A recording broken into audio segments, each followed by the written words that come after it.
Great. So welcome everybody to this edition to the Dr. Tom Cowan Show. And I am extremely honored to have my friend, Dr. Andrew Kaufman with me today. And usually when people do intros, they say, Dr. Kaufman went to MIT and da-da-da-da-da. And I don't really like to do that. I would rather, if Andy, if you're okay, I would like to describe my interaction with you, and then you can correct it if you didn't hear it like that. Well, I think that's a lot more meaningful way to do it, Tom, so I appreciate it. Right. Okay, let me go. So the first thing I would say is if this situation we're in now were a Shakespearean play, and we're looking back 10, 20, maybe even 100 or 200 years ago. And I must admit, I haven't decided yet whether this is a comedy or a tragedy, although I think it's more towards the latter, but there is some comic elements in it. But one thing I'm sure of, whether it's a comedy or a tragedy, and we can all make our own guesses to who the villain is, but I can tell you, I know who the hero is, and that's Andy Kaufman. Because I don't know anybody who's been able to articulate a clear and concise understanding of what's happening like Andy. And so that's why I have appreciated his input so much. And what my connection was, so I have a little bit of a different style than Andy, which is I tend to think things and think that I'm correct. And I often have some evidence, but I'm not as meticulous a researcher, I would say. So a number of months ago, I made a video where I described that I was questioning and doubtful that actually viruses are pathogenic. And I actually said that there's a different way of looking at illness. And I used the example of dolphins, and that if anybody went to a new place where dolphins were getting sick, and you had the choice between they have a genetic disease or they have a virus or somebody poisoned the water, I think most of us would say it's probably there's poison in the water. And I then offered this possibility that these things we call viruses are the tissues or maybe the cell's way of excreting poisons. And I've been thinking of that and had some evidence for that for 20 to 30 years. But I must admit, I didn't know the actual research on that. And so to my surprise, that video was seen, I'm told, by 50 to 100 million people around the world, even though I thought I was saying it to 20 people in a room of mostly disinterested people at the end of a talk on the heart. So anyways, that's what happened. And then I thought to myself, wow, I gotta deal with this. And then a few weeks later, a friend of mine sent me your first, I don't know if you call it a webinar or something. And apparently you had either heard that or something and decided to see, I wonder if this guy, Tom, is right. And then you did the work that I hadn't done. I had a little bit of a knowledge about that. And it was an unbelievable relief for me and support for me to have your input into this, to actually sort of fill in the details. And so I was extremely grateful for that. So then, as a result of that, I called you up and said something like, hi, or how are you, or something. And then I asked you how you came to this. And it was very interesting what you said. There was two things that struck me, and I don't know if you remember this, and again, please correct me if you think I'm mistaken here. But the first one was, you said, I don't say things publicly that I can't prove are correct. And I thought, fair enough, there you go. And the second was even more impactful for me, which was, all I can say, and I'm paraphrasing here, is my experience didn't support what I was told and learned in medical school. And that was extremely important to me because I think we've all had that. Our experience of life doesn't actually match up with what we're told. But for some reason, most of us, we're told basically not to believe our experience. We're taught not to believe our experience. And in my life, it's been so rare for somebody to say, I was told something, but it doesn't square up with what I'm seeing, so I don't believe it, or at least I looked into it. And those two things really, I knew I was dealing with somebody who I could A, learn a lot from, and B, as I said, became really the hero of this story. So with that, welcome to my show, and please correct me if I got any of that incorrect. Well, no, I mean, I think you got it all correct, and thank you so much for telling this story. I just want to add a little bit to it, because when I came across that 20 minutes at the end of your Heart Talk video, and you said a couple of things, and I think you did a follow-up webinar that I also saw. And when I was watching that and you talked about this, I had like some kind of experience where I just suddenly knew that this was the truth of the matter. And I had the whole thing worked out in my head like almost instantly. And that is a very, very, I've never had an experience like that before. Like I've had an experience like that when I study something and then get to a point where it finally soaks in and I understand it and I have that moment, right?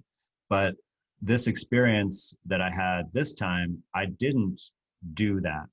Like I had been researching things about viruses, but I didn't get to that material, but I just knew that it was correct. And then, for the next 48 hours, I spent like every waking moment researching, and everything I found confirmed it. So it's like whatever way that you felt certain about that truth in that knowledge, it was real. Even though, right, you didn't do all the due diligence that I did about it, it still was real. Yeah. So it's like, I think this speaks to a bigger point that gets to what you were referring to about how do we, know what is right with knowledge? How do we learn to trust our own observations, right? And I think sometimes it's referred to as zeticism, where, you pay attention, use your own senses and your own critical thinking skills, and does that match up with, the prevailing theories? But another part of this is our intuition. And I believe that, that's not something that our culture allows us or promotes us to really develop, but it is really important aspect. And I would, say that my intuition was extremely strong in that experience. And it told me that this is truthful way of thinking about things. And it turned out that it was. So, there's a lot of lessons for all of us, through this whole experience, certainly. But Yeah. in this little moment of a breakthrough that I had. Great. I so understand that. And I've had so many conversations with my wife when I get to the point where I say, I just know this is correct. And it's almost as if you're seeing a sort of a movie, or you're seeing something. It's not quite a movie, but I see it in I don't even really like the word mind anymore. I just see it in, somehow I see it. Right. And she always says, so did you just make that up? And I say, of course. What do you think? Like, you think I got this from somebody else? I mean, nobody else is crazy enough to think.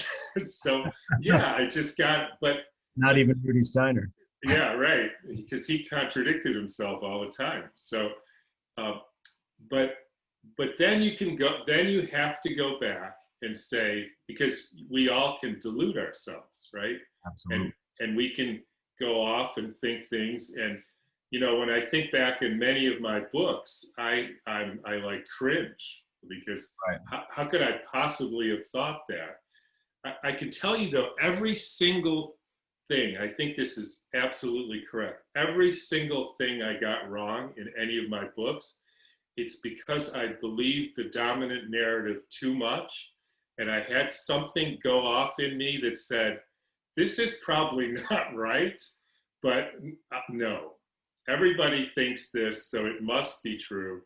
Yep. And I just sort of ignored that, and I basically got tired of doing that because it keeps leading me astray, and I don't like being led astray so much. Yeah, it's a really difficult thing because the more you drill down into the basic presumptions and paradigms of the current scientific narrative, right, the more you see that actually the evidence is not there, and there are Right.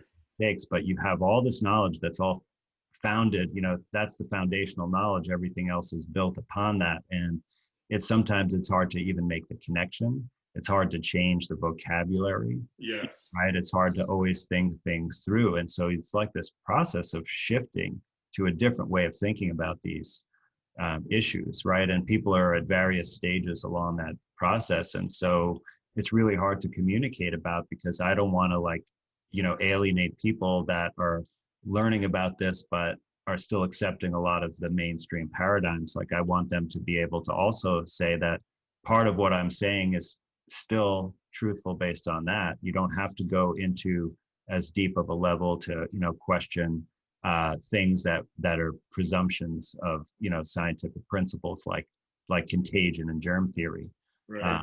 right? Because it's hard to get to the point where you can challenge those things. Right. And I also agree it's one of the reasons it's tricky is because the wording is all skewed towards seeing the world like that. We have lots of words that actually almost configure the way we talk and configure the way we think. And you hear that when you hear about traditional people. They have like 20 different words for water because they have so many different conceptions of what the water is doing and who the water is. And so we don't have the words for that, so there becomes no way to conceptualize that or even communicate about it. Well, people vastly underestimate the power of language because, we really think in linguistic terms, and our behavior is different based on the nature of our specific language that we are acculturated to. And there's some very interesting research on this. And one study, just to briefly bring up, is where they looked at retirement savings, because, there are certain powers that be that want people to save more for the future. And they looked at language differences, and there are some languages that don't have verb tenses. So in other words, like in Mandarin, I believe this is the case, where there's no future tense. So it turns out that in people who speak a language without a future tense have much more likelihood of saving money for the future, because they don't differentiate the future and the present. Uh-huh. Whereas in cultures like ours, right, like people, no way, man, I want to buy something now. Like, I don't want to save that money. Yeah. Right. Yeah. So it really has a profound influence on how you experience certain information. And it's important to acknowledge that. And I've definitely talked about many inversions of meaning, like, for example, with the word germ, initially really meaning Genesis, new life, new growth. And now it means basically something that will, possibly even kill you, that invades you. Yeah. Right. So there's powerful clues in these particular words and how the language is used. So can you give us a sense of your process in this, like how you went from, whatever, 25-year-old college student? I mean, for me, I was like called Doubting Tom when I was 10. And so I tell this story when I was sent to watch a friend of my father's who was a well-known internist in Detroit, and I was like 15, and he goes into the exam room and he examines this woman and says, you've got a cough. And she says, why do I have a cough? He says, because it's the bad air in Detroit. And she looks at him and says, so why don't you have a cough? And I started laughing. Of course, that was the last time he wanted me to follow him around. But I always had a sense that this isn't the whole story here. So I'm just wondering if you have a story that, and Like if things happened to you, or how did you end up, or what did you see and how did you see it and what Yeah. happened? Well, I think I do have like a better and better understanding of this. And I have to say that one of the major forces that motivates me, this is just part of my personality, is justice. So I'm very motivated by trying to correct injustices in the world. And that's what really led me into medicine. And I always thought about like, who are people that are neglected in terms of their health? Like that's who I want to work with, right? And that's what led me into psychiatry because, people with schizophrenia and severe mental illness are very marginalized in our society and our culture. And this subsequently motivated me to want to work in the correctional system and take care of people with severe mental illness who happen to be stuck in a jail, right, where no one is really looking out for them. And it's a horrible place to be. So all of my major decisions have been influenced by that angle, or they've had some attachment. And what happened is that as I started practicing medicine, and in this, even as a trainee, I started to see that there were some injustices. Like the first thing that really hit me was about civil commitment.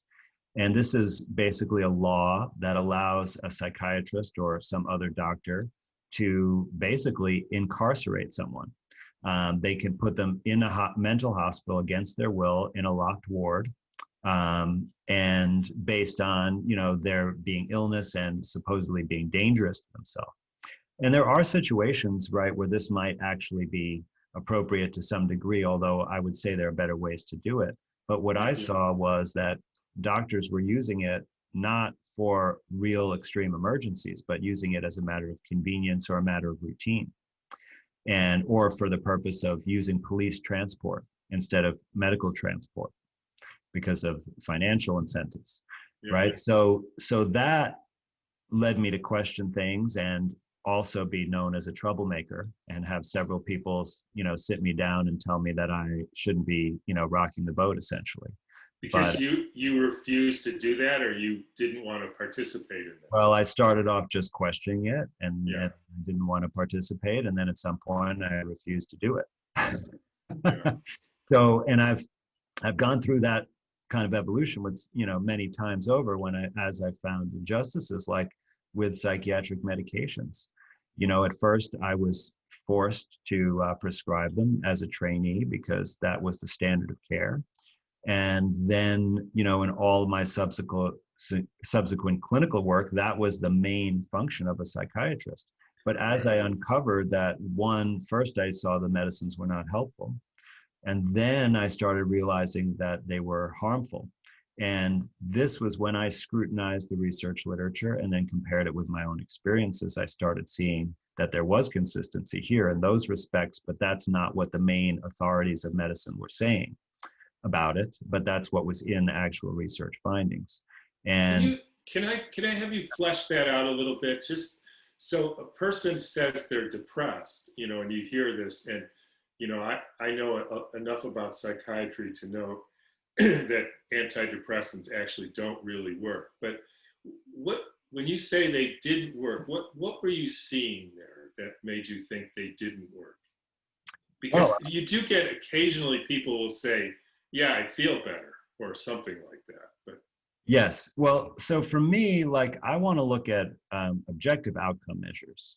So in other words, like something tangible that's improved in a person's life, right? So like if they're depressed and they can't function, right? They can't shop for groceries or take care of their kids or go to work.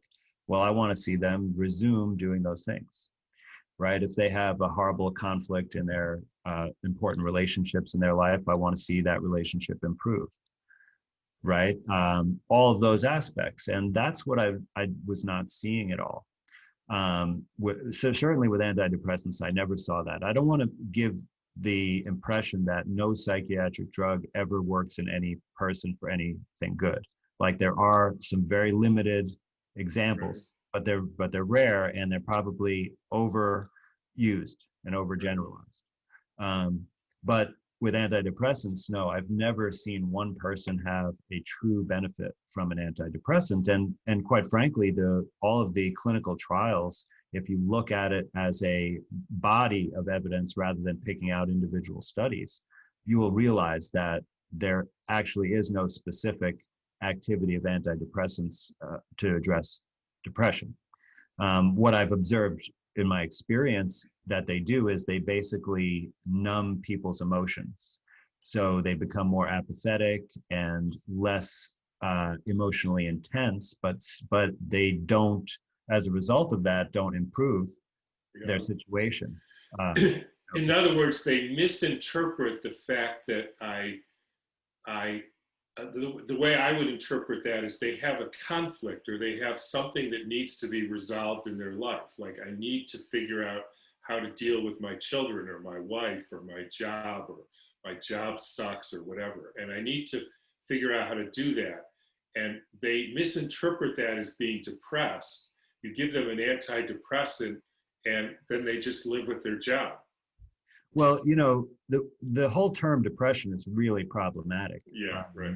And because, well, what is it? So, you know, one of the things that I was doing is I was doing expert witness work. And so that allowed me to review just thousands and thousands of pages of medical records. And most of those were from primary care type doctors, but all of the medical records I review have to do with mental illness. And so I've seen thousands of times, right, where you see a diagnosis of depression be made, but there's absolutely no depth to it at all. It's pretty much goes like this. A patient walks into the office, says, "Doc, I'm feeling depressed." The doctor says, "Are you thinking of suicide?" They say no, and then diagnosis depression, and then prescription for, you know, antidepressant of the day. Right. And that's really all it is. Now, I actually wouldn't even say depression is an illness. Yeah. I would say it's a symptom. And it's a kind of a vague symptom because, like, well, what's the difference between depression and anxiety? A lot of people conflate those two things. Right. And maybe they are together one thing, you know. It's I don't know the answer to that at all, but it's important to get the details of a person's experience. But feeling depressed, or even to the point of being suicidal and not able to, you know, motivate yourself to do anything in your life, can have so many different causes. And those causes could be purely physical, and they could be purely emotional or psychological or spiritual, or they could be more commonly a mixture of all of those things. Right. And when you know, simply give the drug, you're not even acknowledging that those things exist. You're just saying that it's actually a brain problem, a brain chemistry problem, and I'm going to correct the brain chemistry. Right. But there's no scientific evidence of brain chemistry abnormality. Right. Exactly. So, but you know, like, you know, that we do know that, you know, people with Parkinson's disease get depressed. We do know that people with heart attacks get depressed, right? And so there could be a relationship there, but then what you would do is address the heart attacks and address the Parkinson's, right? Not numb out their emotions, because if you're going to do that, well, you might as well just use alcohol or cannabis or opium, because there's not that much of a difference, and those things are probably more pleasant than Prozac. Right. In fact, one could argue that it's an appropriate response to be saddened by the fact that you just had a heart attack. Absolutely. And maybe there's some good in that you might want to change what you do or how you eat or something, you know. Well, you know, I firmly believe that our emotional experience is for the purpose of giving us information what to do to fix our situation. Right. It's a communication strategy. Right. And if we try to suppress or run away from that, then we're not going to learn the lesson, whatever that may be.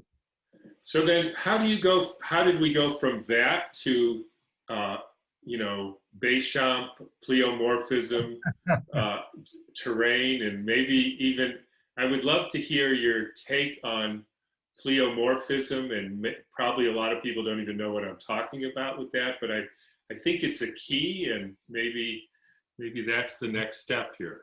Well, you know, as I sort of went through that process, I reached a point where I'm like, I'm not going to prescribe any psychiatric medications, with very, very limited exceptions. And then, something changed. I started looking at other areas of medicine. I had this experience where I tried Dr. Kelly Brogan's protocol from her book, A Mind of Your Own, Yeah. with a former colleague who was asking me for a referral. And I said, I'm thinking about that this could be a really good thing. You want to try it? And we kind of both did this protocol together. And that was the first time that any psychiatric patient, she wasn't my patient technically, but anyone with a real psychiatric problem was completely cured 100%. Wow. And it happened within a couple of weeks. And we had to fumble around with some experimentation after that to determine that it was caused by eating wheat products like bread. And whether it's gluten or glyphosate or whatever, it doesn't matter. As long as she stayed away from that food, there was no anxiety. Whenever she challenged herself with that food, the anxiety came back. And this was a major aha moment for me because I didn't know there could be a cure for something like that. How many years ago was this? This was about maybe 3 to 4 years ago. So not that long ago. No, not that long ago at all.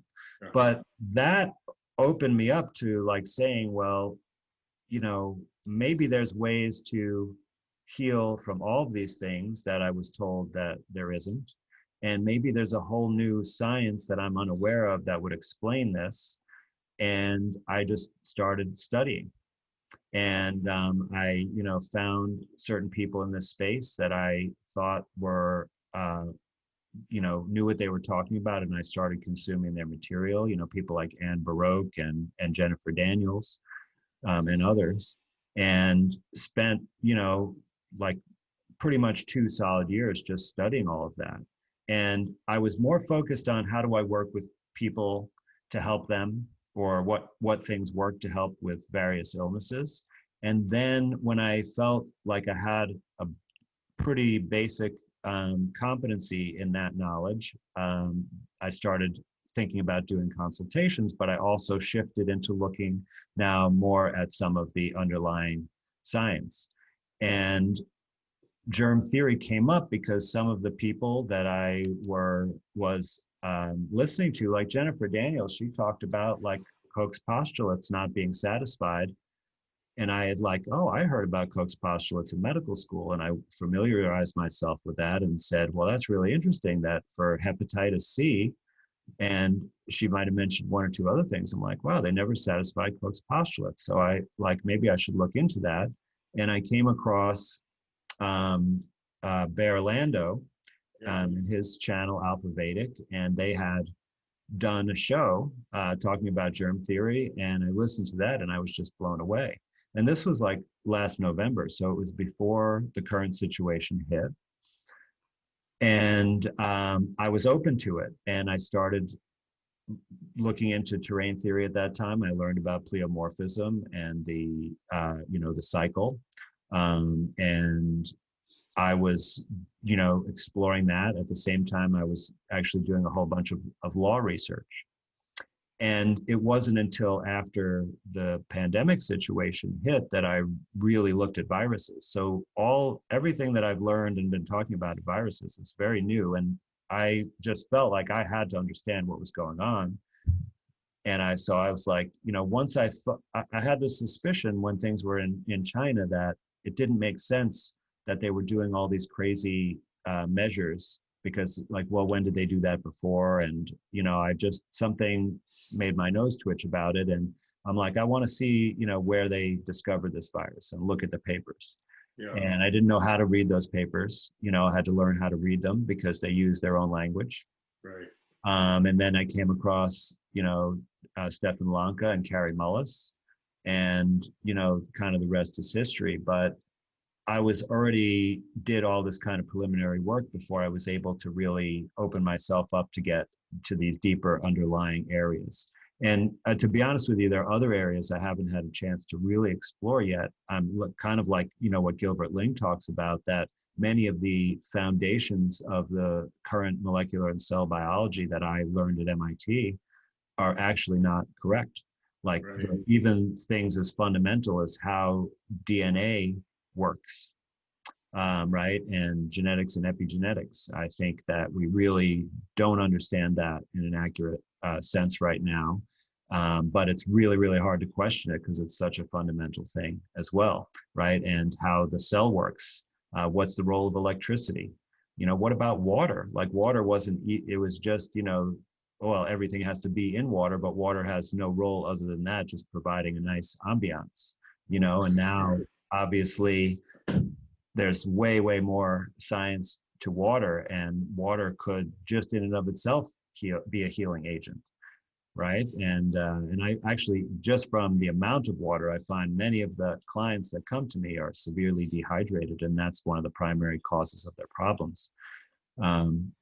So, it's like there's so much to explore here, and I'm still an early kind of pioneer in this exploration, but that's how I came to the germ theory and the virus dogma stories. Yeah, I mean, it's the same with me. There's this endless sort of peeling the onion layer. And to me, it's sort of all about asking myself, how do I know that for sure? And, it's in some ways an uncomfortable question, or at least it used to be. But now at least for me, it's become a fun question. Right. Because it's like I said, when you get to whether it's the listeria in the milk that's making you sick or the milk, I ended up thinking, what difference does it make to me? Right, just stop with the dairy. Yeah, if it's the listeria, you kill the bacteria. If it's the milk, you stop poisoning the cow. It's no skin off my nose. Which of those? I just want to get to the right information that's going to help people get better. Yeah, absolutely. And that, when I was doing that clinical research, that's what it was all about. I wasn't like, okay, whatever, I'd be willing to try using this thing that I think was totally crazy because it could actually work, right? And then if I see the evidence that it works, then I'm like, must be a reason it works, right? But when I went down this germ theory rabbit hole and discovered terrain theory, right, which is I think much, much closer to the truth, I had this realization that, oh my God, almost all these natural healing approaches that I've learned about that are successful, they're all based on terrain theory. Yeah.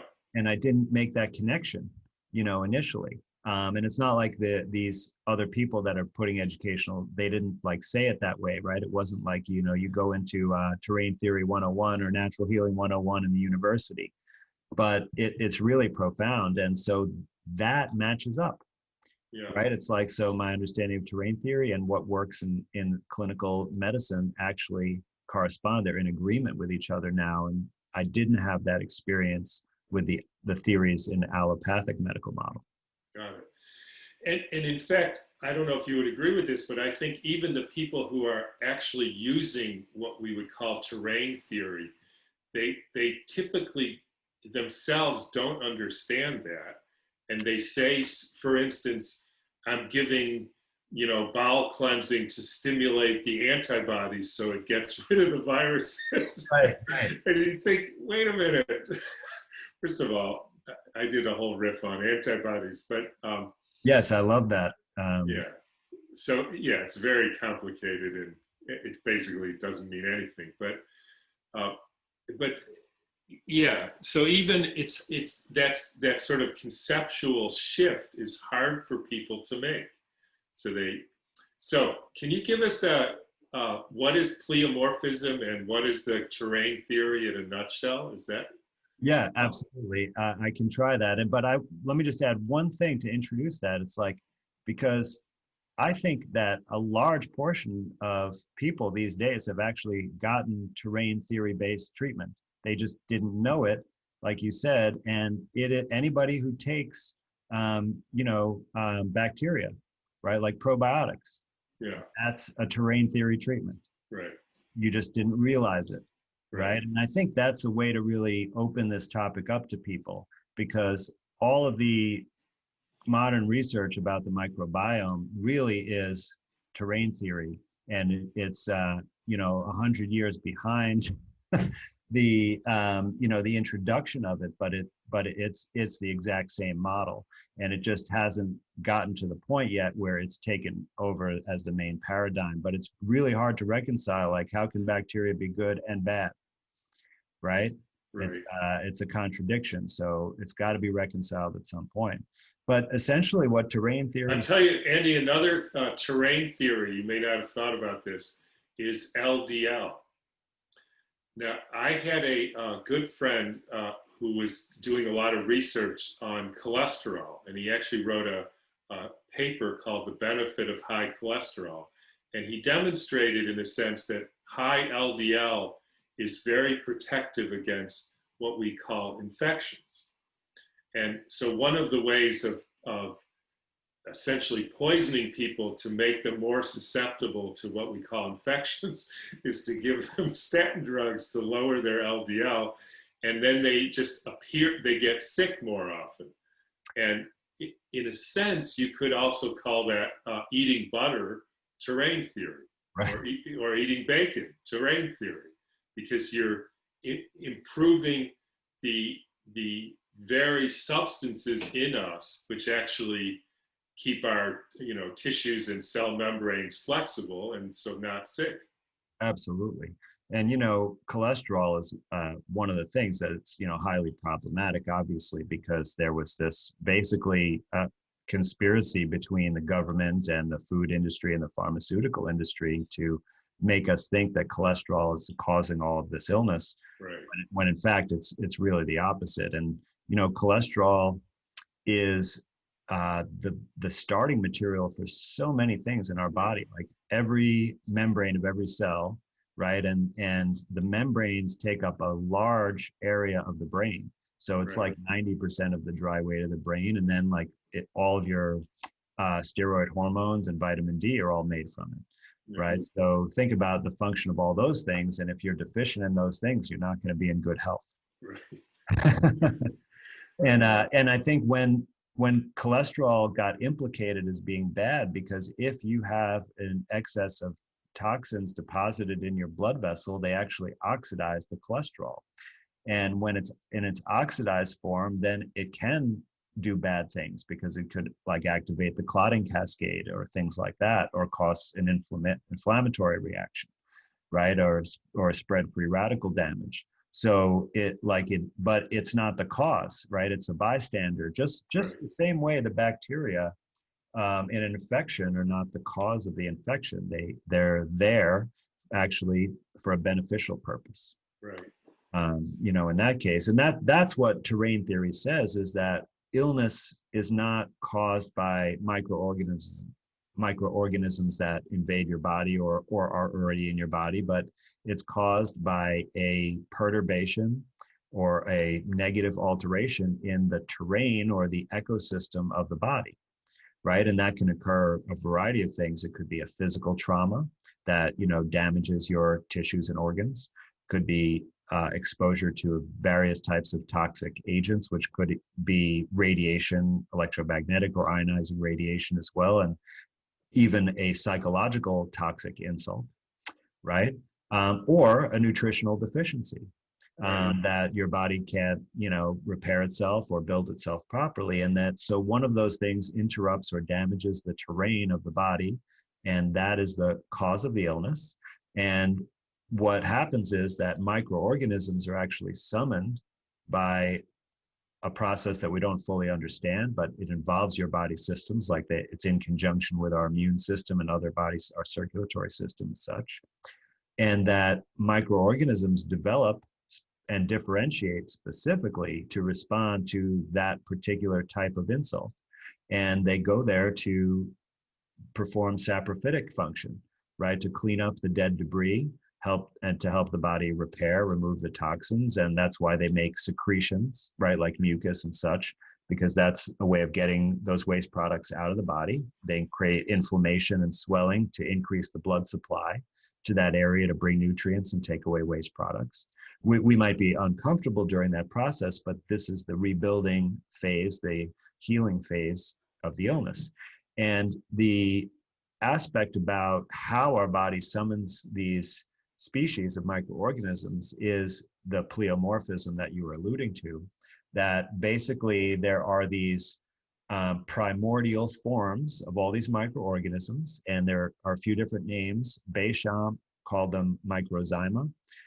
They were also called somatids, and there's a couple of other names I can't think of at the moment. But you can, if you look under a microscope like a dark field microscope, where you can see live blood samples, and look at a blood sample there, you can see these, and they look like little specks of light. And what happens is that these little specks of light, or somatids, when the body calls upon them, there's some kind of signal, they start changing their shape and getting bigger, right? And that's what pleomorphism means, is many shapes, or the ability to change shape. And they basically go through this cycle. It's known as the cyclogeny, where they change shape multiple times and go through different stages. And at some point, they become the terminally differentiated species that's going to go to the site of disease in your body and clean it up. And there's very specific information about what's the right species for what, for all these different kind of disease situations that it could occur in your body. And they could not only form all the species of bacteria that we know about, but all the species of fungi that we know about, right? Including yeasts like Candida, which, we commonly associate. And there are a variety of models that look at this. Like one model, talks about how if something is not addressed acutely and corrected, that it can progress to a chronic state, and then the species of microorganisms change over time, right? And become more towards yeast. And so there's a lot of more depth understanding, but essentially what I'm saying is that these microorganisms are essential in our recovery from any type of illnesses. So essentially what happens then is we have these, and I know when you read Béchamp, he calls them a sort of foundational state of life, that they're almost completely indestructible, these microzyma. Kind of like you could call them like microorganism stem cells. Yes. And even though, the conception in microbiology standard that we learn is that there's a strep and there's a listeria and there's an anthrax, and they're all like these, they're like monkeys and zebras, and they have nothing to do with each other. They're completely different organisms. With these people, we're talking Rife, we're talking Gaston Naissance, we're talking Béchamp, there's a few other ones, I think, through the years, actually said what happens is it depends on the conditions that they're found in. In other words, whether we're talking oxygen level or toxicity or pH or who knows, life can be complex. It might be an electrical field or something, but there's some generating purpose. And then the microorganisms essentially, I don't know if the word evolve, but sort of become created almost based on the stimuli, which seems perfectly normal, except apparently in about 1890, if you said pleomorphism, you were not allowed to be published in a conventional medical journal from then on. I think that holds true, to the present day. But this fits really, it corresponds well with our understanding of how stem cells become differentiated cells, right? Because in our own body, right, when we're a developing fetus, right, all the cells are what they call pluripotential stem cells, which means they could become any kind of cell in your body. Right. And they go through a process just like pleomorphism. I mean, you could even call it that, where they slowly develop through progenitors in, a continuous evolution and change of shape into becoming a kidney cell or a pancreatic islet cell or a skin cell or a squamous cell, like there are a million different kinds, right? And so we're not really talking about anything different from that. Yeah. And so where does a virus fit into that picture? Well, so, it's a little bit challenging to talk about virus because you want to be careful about exactly what it is that you're talking about it. So No kidding.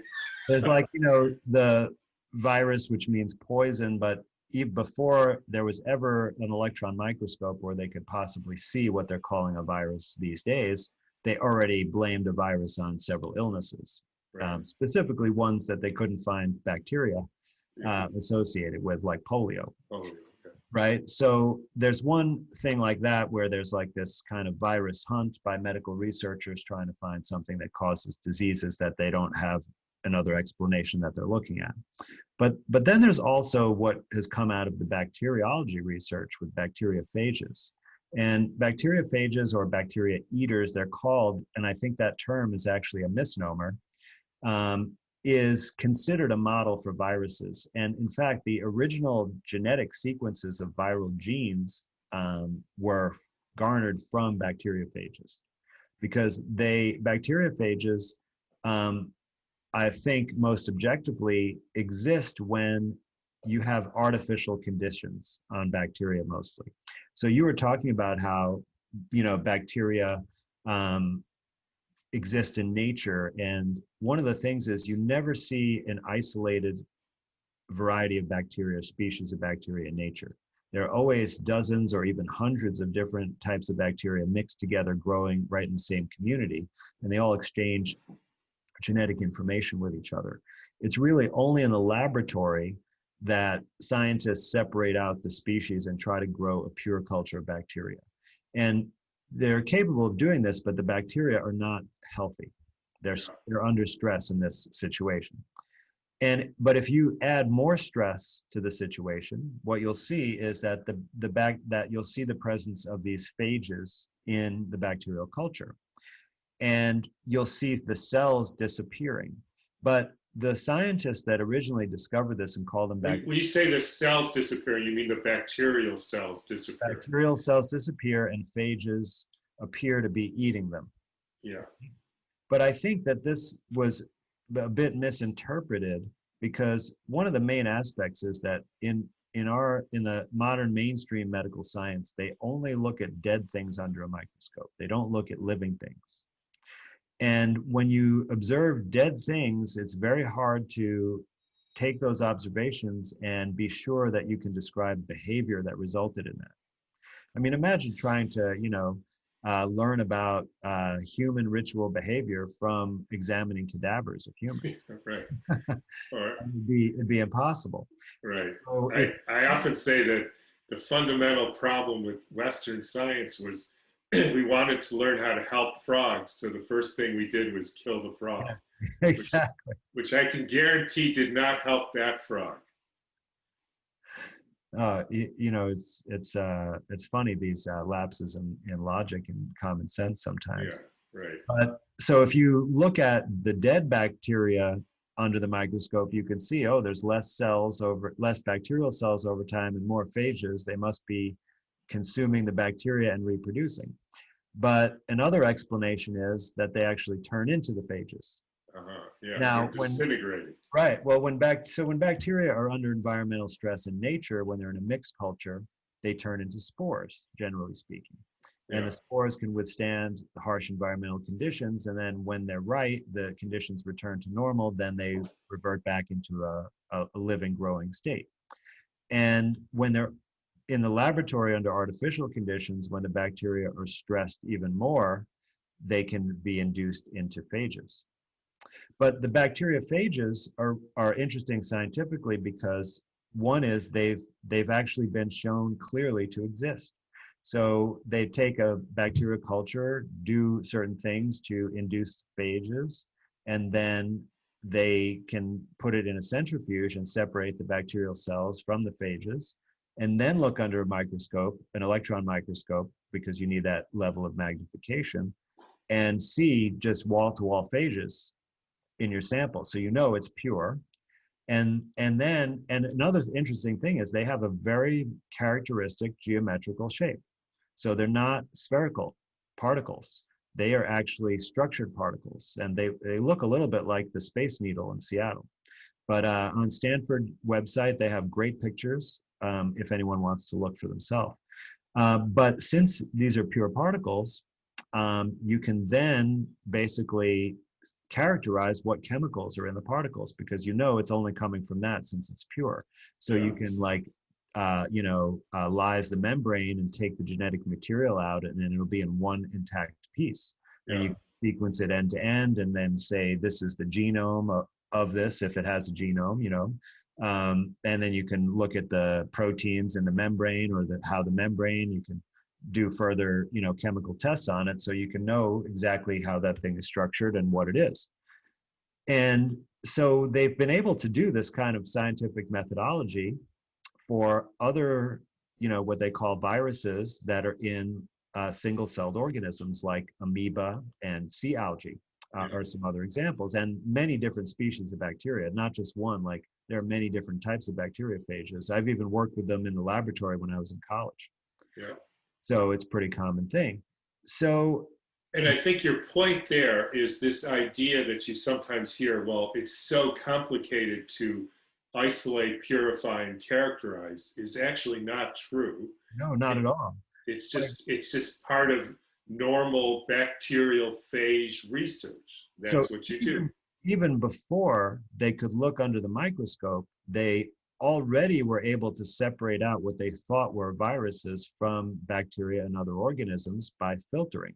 Yeah. And, you can go back to turn of the century papers on viruses, and they basically, took some diseased tissue from a person or an animal and filtered all the cells out, and then, then it was basically toxic, and it could, if they gave it to some other animal the right way, it could sometimes cause illness.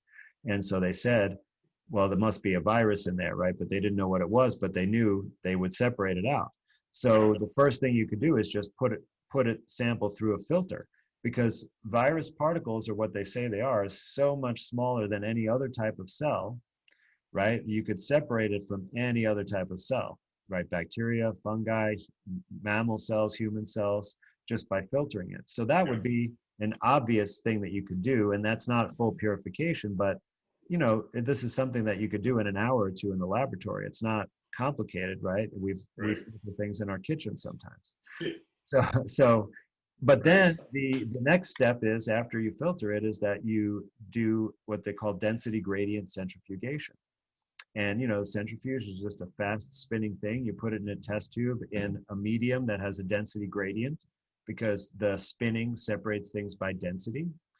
And all things of the same density will basically be in a little tight band on the test tube. And then you can take a syringe or a pipette and take that and then do experiments on it. And it may take a little practice, like how long do you run the centrifuge, which filter do you use? Do you filter more than once? Like, of course, all those things, it's harder when you're in the lab to do things than theoretically, but we're talking about technology that's been around for a long time. Yeah. Like a centrifuge is not a new high-tech device, and neither is a filter, right? They were able to filter things over 100 years ago. So why aren't they doing these basic steps when they do science related to viruses that they say cause disease? And they did try to do that when they started off, but what happened is that what they observed was there was no predominant particle that was there that was identical to itself. There were mixtures of all kinds of debris and particles.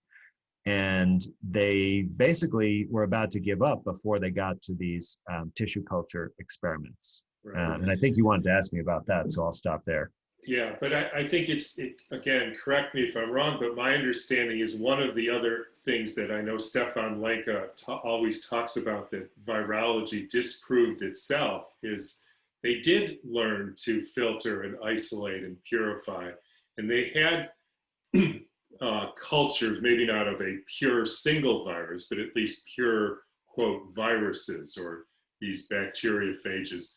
And then they would introduce those to normal animals, who weren't sick, and they couldn't make any of them sick.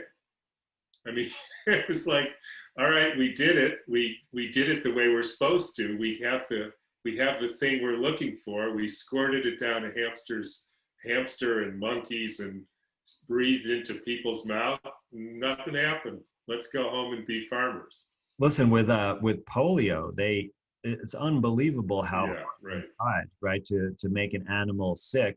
They took, you know, basically dead babies who died of polio and ground up their brain and spinal cord in a blender and, you know, gave it to all these monkeys. And eventually they had to inject it directly into the monkey's brain to Brain, make yeah, them sick. But if you inject anything into a monkey's brain, it'll make right, it sick, you know? right. They might herniate their brain stem.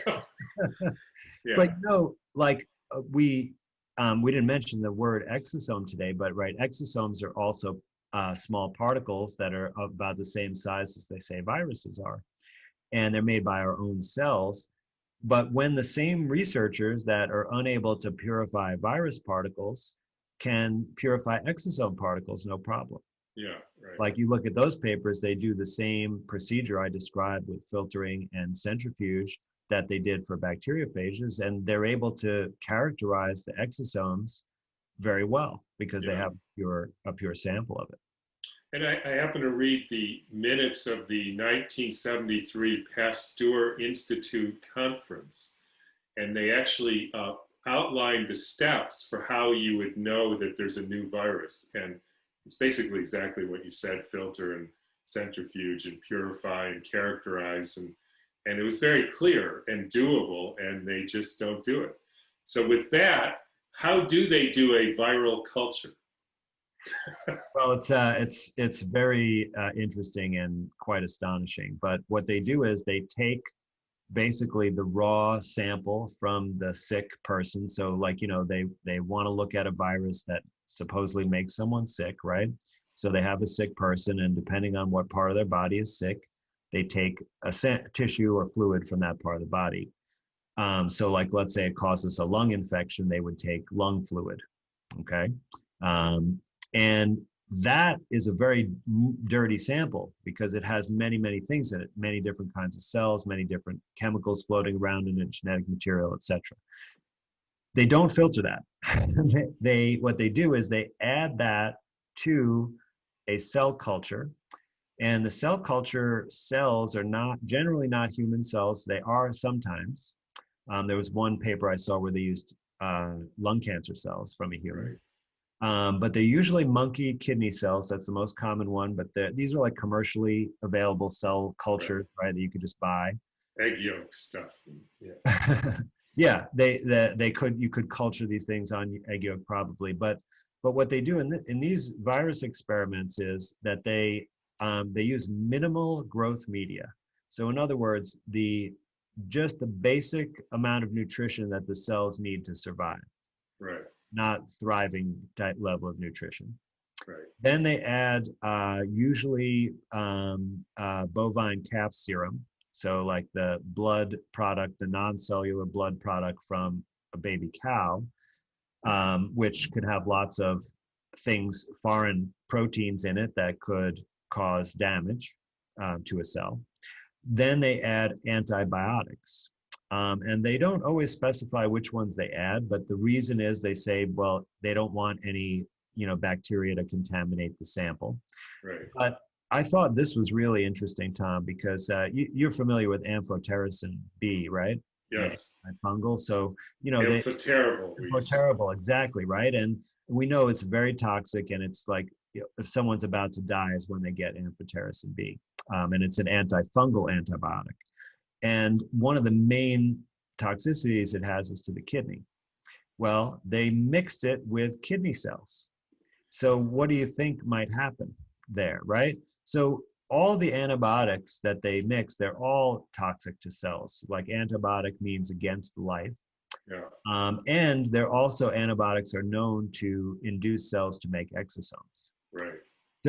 So there's the calf serum, there's the minimal nutrition, and then there's the toxic antibiotics, and there may be some other things like some buffers and things like that.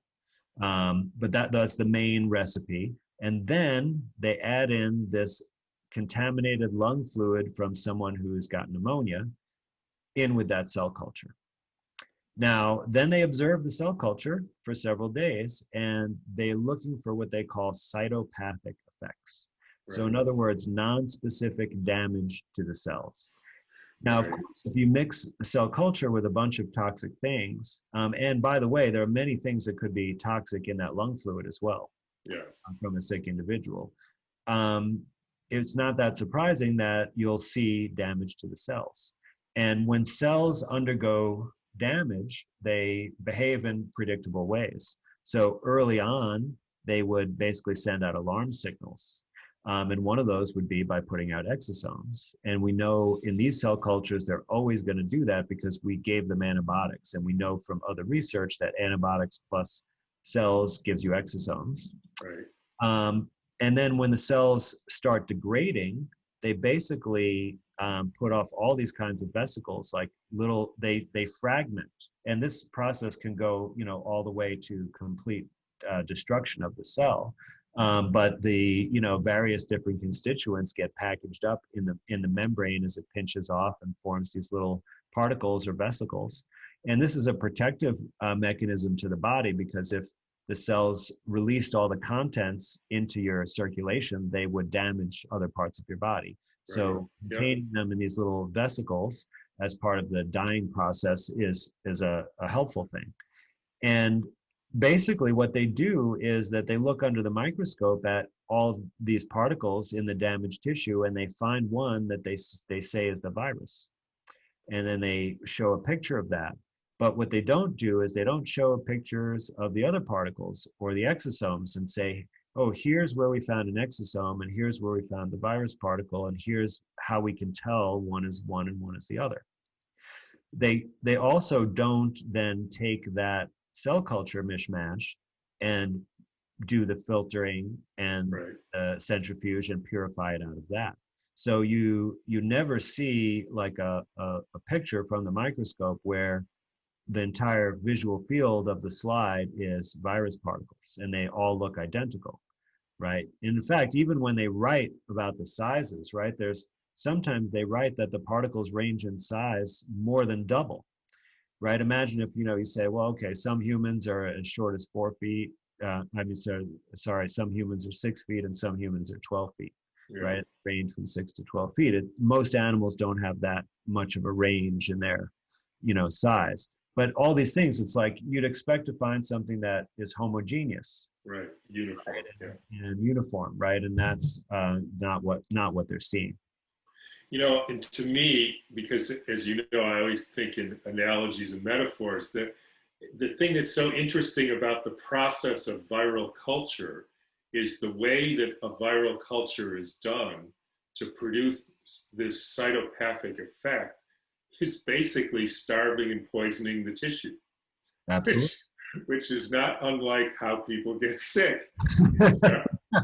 You starve. And in fact, it's like we learned, to me, what that proves is if you take a tissue and you want to damage it or kill it, or an organism, basically starve and poison it, and you got a really good shot at hurting it. Exactly right. And I can just hear an indoctrinated virologist give you a counter argument. Well, we're just making the cell more vulnerable to the virus so that we can highlight the virus effects.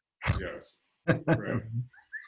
Except then why don't you do a control and just put saline and purified virus with a healthy, nourished, unpoisoned tissue and see what happens. Yeah, well, that's an excellent point, and that is like Stefan Lanka right now is trying to raise funds to actually do a negative Right. control experiment, and it's not trivial because you'd have to do really two negative controls. One where you add saline instead of the lung fluid, but there should be another one where you have the lung fluid of a healthy individual Yeah. that you add to the culture. Yeah. All right. Let's finish with one more thing, which is you hear a lot about, yes, but they have the entire genome of this virus. And first of all, I mean, if you don't it's again, I have an analogy. It's like if I said, Andy, there's a flying saucer over your head right now. And you might say, Tom, how do you know that? And I would say, well, I hear a whooshing noise through my microphone here.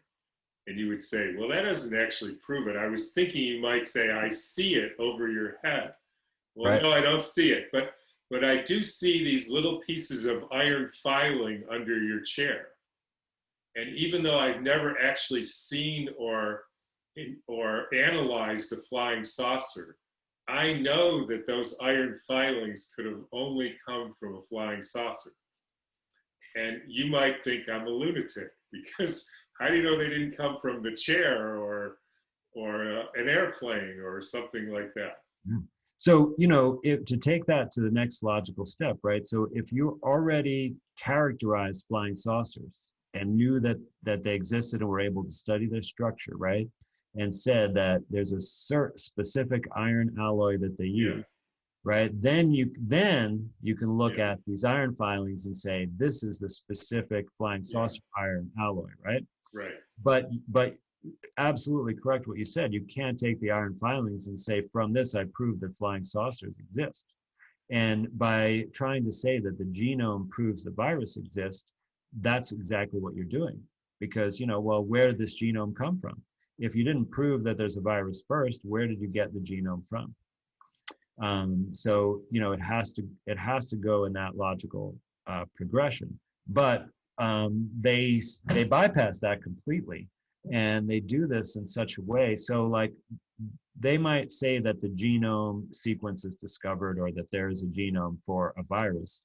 But what would be a much more accurate description would be that they discovered a theoretical computer model of a genome of a theoretical alleged virus. Yes. Right? That would be accurate to describe it, because what they do is, like you'd say, like, let's think, how did they do the Human Genome Project? Right? Now, they didn't mix humans with hundreds of other species of animals and put them in a blender and take out little fragments of DNA and put it together and say, these are human, right? What they did is we knew what a human was, and then we had a pure human and we took out some material from that pure human, and it was still contaminated, right? But we did some steps to make sure, like, because we tested from 100 other humans and we found the same thing in each one, for example, right? Or we validated it in some way. But what they're doing with with viral genomes is they're taking that sample, like I discussed with the tissue culture, like a lung fluid sample, and they're pre-identifying viral sequences. So they say, okay, this is a coronavirus, or this is a rhinovirus, or this is, a lentivirus, whatever they think they're looking for. They go to a computer database, which contains other sequences that they've determined in the same manner, by the way. Yeah. And they develop small PCR probes from those sequences, so that from a library. Basically, they say, okay, we know this is a sequence from another similar virus. So let's find if this sequence is present in this lung fluid sample. And what they do is they take dozens or maybe hundreds of these primers to start with. And then whatever they identify, they pull out little fragments that have that part of the sequence and then have another sequence after it. Right? And these fragments might be 200 to 300 bases long. And then they sequence those. And then they make primers based on those sequences to find, like, well, a piece that would attach to it, right? And they make a whole, what they call a cDNA library of fragments like this. Okay, now in one paper I looked at, they had over 20,000 fragments of genetic material. So very different from starting with an intact organism, pulling out the intact genome in one piece, or, in one chromosome pieces, depending on the organism, and then being able to know exactly how, you maybe can break it into smaller pieces for sequencing, but you know exactly what goes where because you started with the whole. Right. In this case, you're starting with pieces.